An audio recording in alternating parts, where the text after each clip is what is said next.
shake in the finger on the button for the Bears and the Commanders and the Patriots? Any pause and selected Caleb Williams or Jaden Daniels or Drake May? And the no doubt number one most impactful player in the draft. Let's go. I've been thinking about the draft since January. Every day.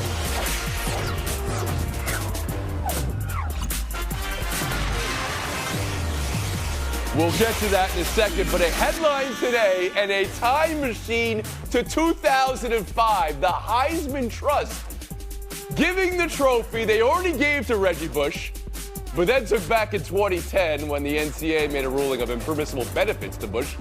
They're taking it and giving it back to Reggie Bush in the year 2024. So Reggie Bush, there's the photo today of him getting the Heisman back in his hands. What it means around the horns of David Dennis Jr.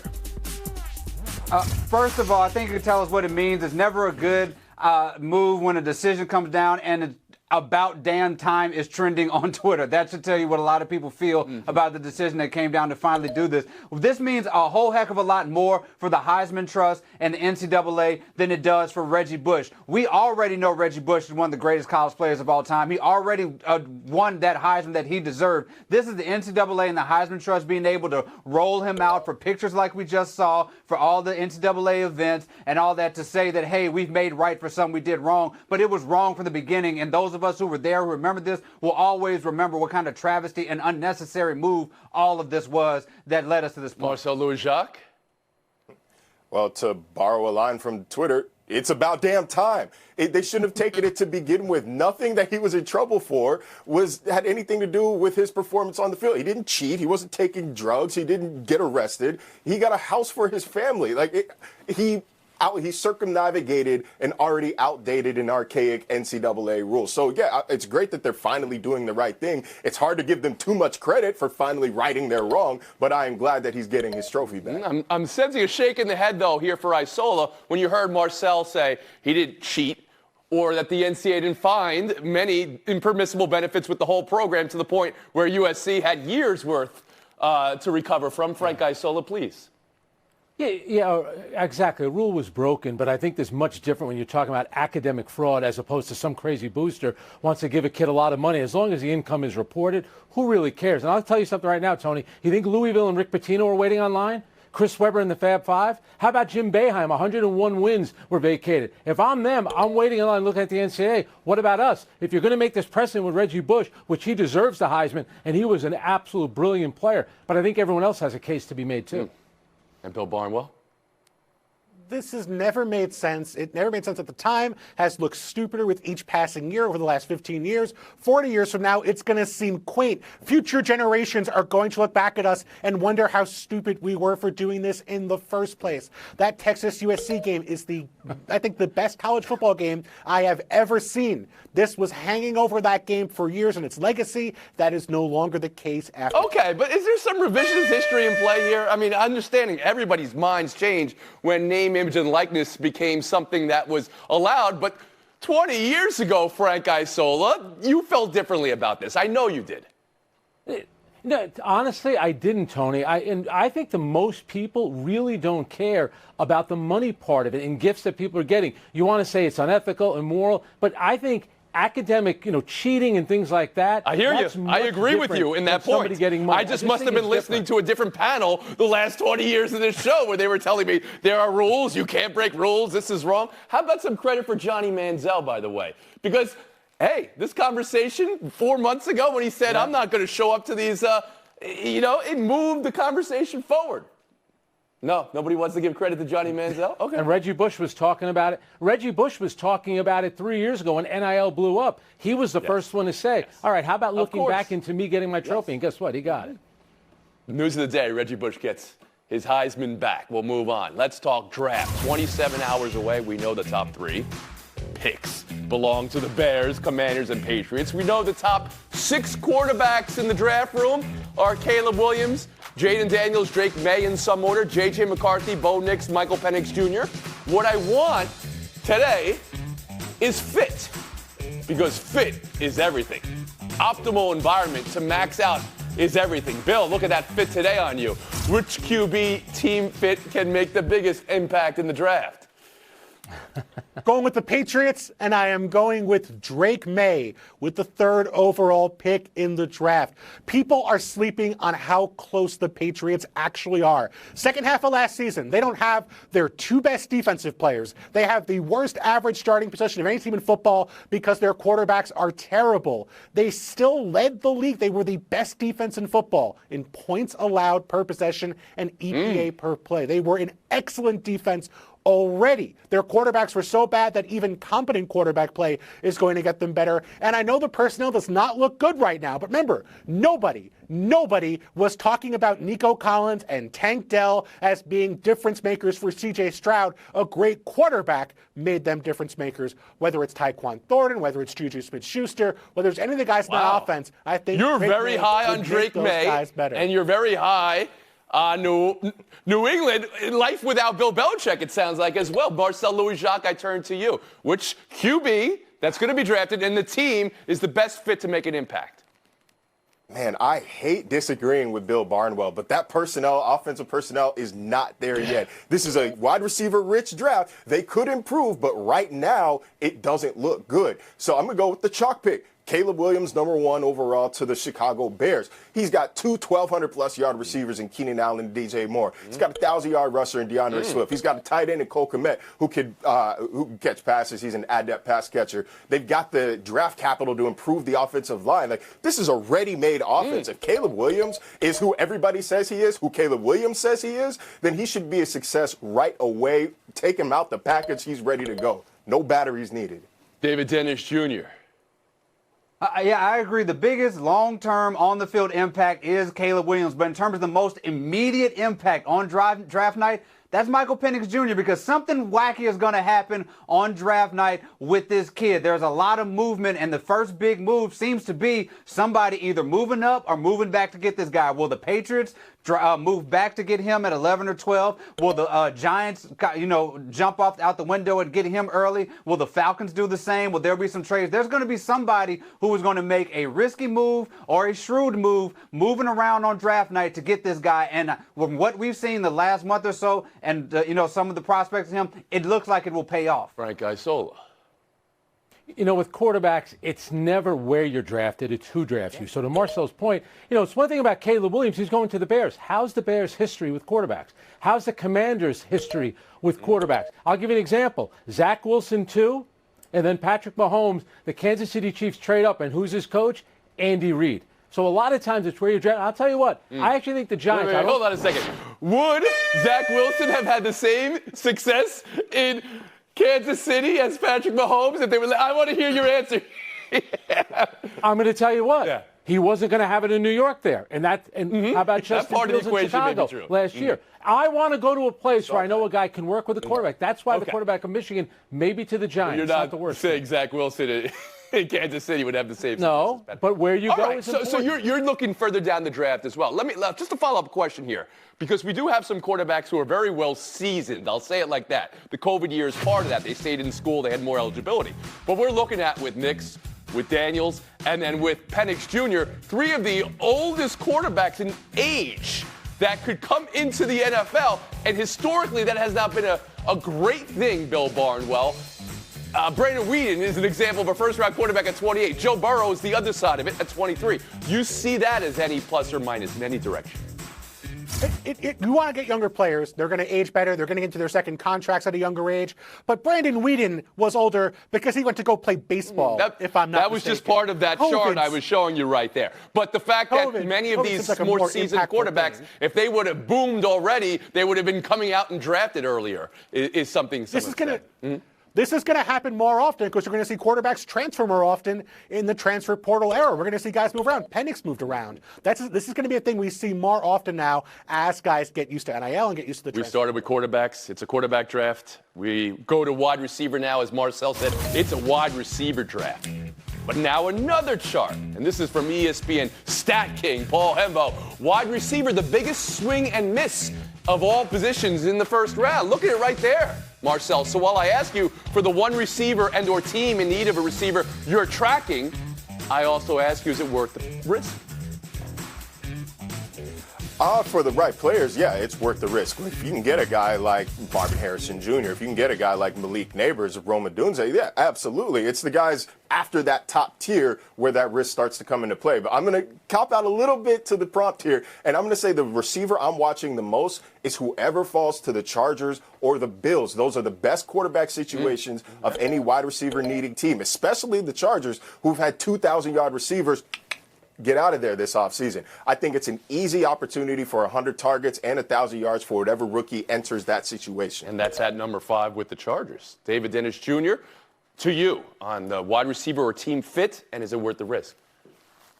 Rome Odunze, who looks like he may be going to Chicago, not very secretive that they did with Caleb Williams flying together and posting on social media about how much they love each other. 24 contested catches last year, led the nation in that. Him and Caleb Williams have the potential to be a fantastic duo, wide receiver quarterback duo that already have DJ Moore, already have Keelan Allen, to an offense that can be really dynamic this Bill year. Barnwell?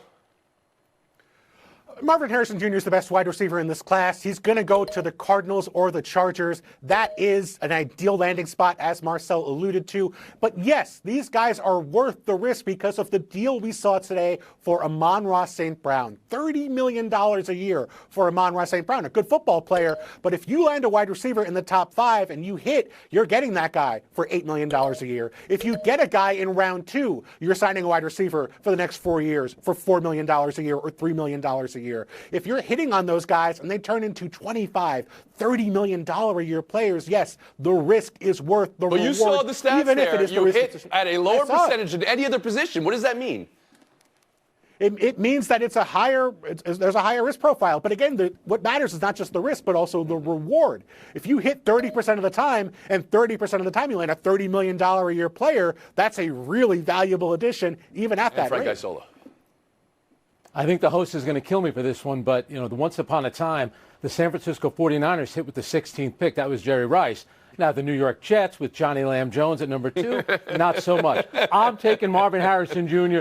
That guy's a big-time player. And speaking of the Jets, Aaron Rodgers got a lot of say in what goes on. There's been talk about the Jets moving up. Oh, so you're flagging that. Well, that would be something. We've been horned. One more thing, Bill Barnwell, non-quarterback, non-wide receiver, an impact player you think can change a team's destiny immediately. Laiatu Latu, edge rusher, only guy with double-digit sacks each of the last 2 years, 4th highest athleticism score in the combine on defense, a player who can be a transformative. And Marcel Louis-Jacques? The right team. I'm going Kenyon Mitchell, the quarterback out of Toledo. Good size, great speed, 25 pass breakups, led Division I football last year. I think he's an instant contributor for whoever lucks into. Buy yourself next.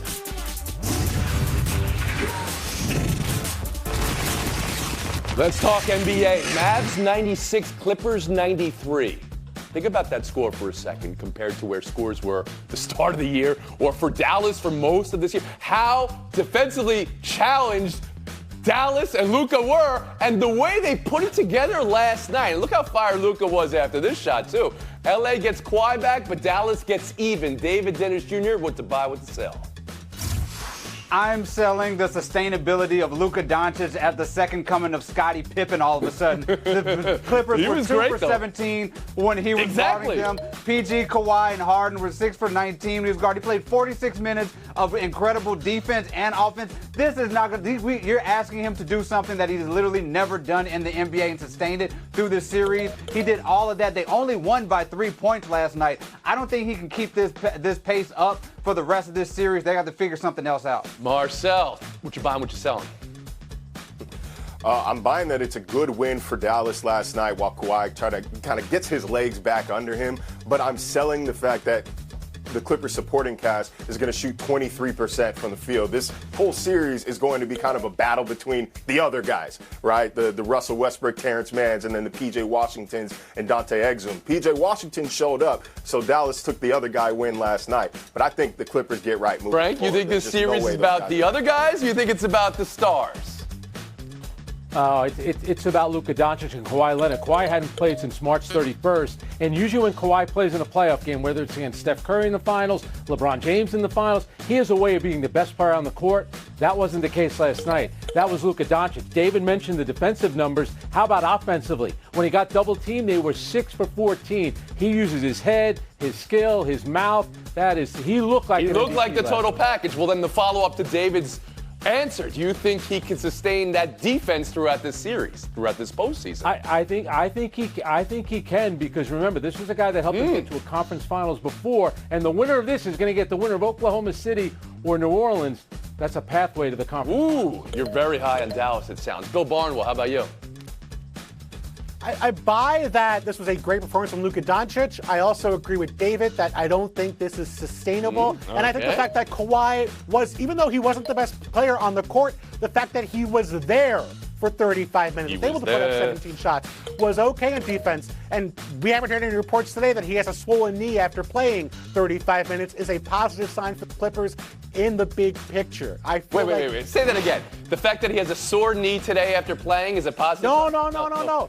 The fact that he does not, we didn't wake up to news that Kawhi's knee was a mess. The fact that he is seemingly okay from playing 35 minutes is a good sign for them moving forward. Timberwolves dismantling the Suns last night, 105-93. Minnesota defensively just flips a switch and turns off the water. And then the Anthony Edwards-Kevin Durant matchup is getting more torch snatchy by the second. Frank, what's the number one reason that explains how the T-Wolves are up 2-0 on Phoenix? It's all about defense. 31-2 in points off of turnovers. That was the advantage for Minnesota. And here's a number. Maybe the best perimeter defender in the league. Jaden McDaniels, he had 10 field goals. Kevin Durant, 6. Devin Booker, 6. Jaden McDaniels was a star on both ends of the court. One of the most underrated players in the league. Bill Barnwell. The story is resilience for the Timberwolves. This is a team that has found new ways to win after having to be without Karl Anthony Towns over the last couple months of the regular season. Last night, Cat was in foul trouble, only played 24 minutes. Anthony Edwards had a good game, but he did not take over this game. As Frank said, it was Jaden McDaniels on the offensive side of the ball and the defensive side of the ball who was the focal point. They had to find ways to win without Cat, and Anthony Edwards taking over was one of those ways, but they have other haven't ways they been can good win now. defensively all year? Aren't they top of the defensive rankings all season long? David Dennis Sure, Jr. but the offense. Yeah, they have been great defensively all season long, but this is a Timberwolves team that we have seen fold in these situations over the last couple years. What we're watching is a Timberwolves team that is growing up. Cat was in foul trouble. They had some bad calls there, but they still came together and shut down that big three. 18 for 45 for that game with 12 turnovers, a minus 56 between those big three guys. And for Kevin Durant, he was contested on every single shot he took last night. They are stifling defensively, and they look like a team that is maturing way faster than they looked even a couple weeks ago. Marcel Louis-Jacques. It starts at the top. Anthony Edwards has zero fear in his heart of this Phoenix Suns team, bordering on disrespect. And I love to see it out of an emerging superstar right now. That level of bravado, it permeates through the entire team. That's why they're all in their shirt every single possession. Going off of David's point, Kevin Durant, 3 of his 29 field goal attempts in this series have been open. Everything else has been contested. They are not scared of the Suns. They barely respect the Suns, and they might damn well sweep the Suns in this series. David Dennis Jr., Bill Barnwell, thank you for your time. Enjoy the draft. Marcel Louis-Jacques, Frank Isola, that's our showdown next. Showdown on ice. Panthers over the Lightning in overtime. A huge result to give them a 2-0 series lead. Carter Verhaeghe scored the overtime game winner, and that got him the #1 star. But Marcel, what was really bigger, Verhaeghe's goal or the Sergei Bobrovsky save? Oh my goodness. For social media purposes and fan purposes, playoff Bob saved. It was an all-galaxy move. But Carter Verhaeghe deserves the attention that he's getting. He deserves first star. His 5th playoff overtime goal, 3rd most all-time in NHL history. That's right. Frank Isola. Yeah, I'm going with Verhaeghe as well, because think about this. That's 11 straight overtime wins for the Panthers. And you mentioned 3rd all-time. That's behind Joe Sakic and Maurice the Rocket Richard. Pretty impressive company. Question, do you have overtime if Bobrovsky doesn't make that save? Just throwing it out there. In the second It was period. incredible. In the I know, second but it was just period, you incredible. might- it was I guess we'll never know. I loved it. We'll move on. That's the good from the ice. Here's the not so good. Connor Hellebuyck, Vezina favorite. Oof on this goal. And 10 goals allowed in 2 games. So Winnipeg is split here with Colorado. And then Washington, Alex Ovechkin's final second puck in front of the net. Didn't even get a shot off. It was a tough play. It's an oof, though. He has just 1 shot, no points in 2 games. Frank, which is the bigger problem, Hellebuyck for the Jets or Ovi for the Caps?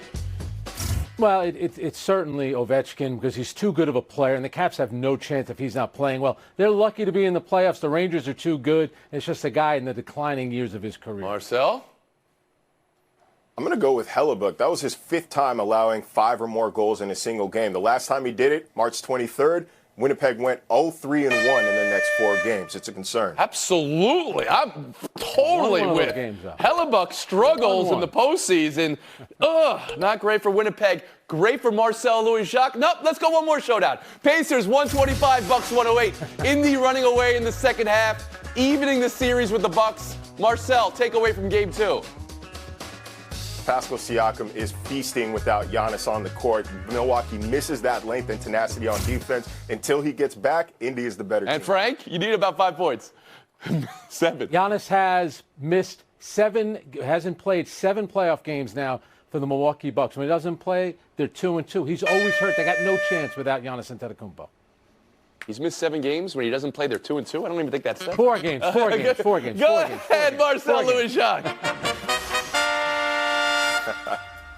It's here at long last, right? After months of speculation and negotiating and rumors, it's finally draft weekend. But NFL fans, I gotta remind you, any rumor you hear nowadays is done with specific intent. Whether it's an agent or a team trying to boost or tank stock, just everything you hear, approach it with a little bit of skepticism. That being said, be excited because I'm sure that guy your team takes is a future Hall of Famer.